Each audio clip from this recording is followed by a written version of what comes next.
Hello guys, നിങ്ങളിത് കാണണം. എന്ത് നീറ്റായിട്ട് കിടന്ന ഒരു അടുക്കള ഒരു മുട്ട പൊരിക്കാൻ കയറ്റിയതാ കേട്ടോ.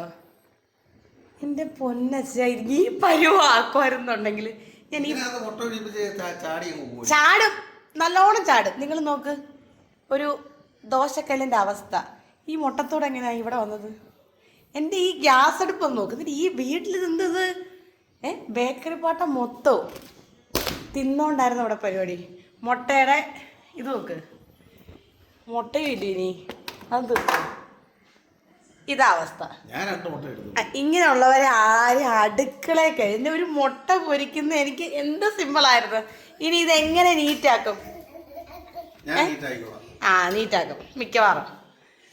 കണ്ടോ, ഇതാ ഇപ്പം ഈ വീടിൻ്റെ അടുക്കളയുടെ അവസ്ഥ. ഞാൻ കൊച്ചിന് ചോറ് കൊടുത്തോണ്ടിരിക്കുന്നോണ്ടാണ് ഒരു മുട്ട പൊരിച്ച് കഴിക്കാന്ന് പറഞ്ഞത്. ഇതിപ്പോൾ എനിക്ക് ഡബിൾ പണിയായി. താങ്ക് യു കേട്ടോ. ഇനി ഇതുപോലെ സേവനം പ്രതീക്ഷിച്ചുള്ളൂ. തീർച്ചയായിട്ടും പൊക്കോ, എവിടെയോ പൊക്കോ.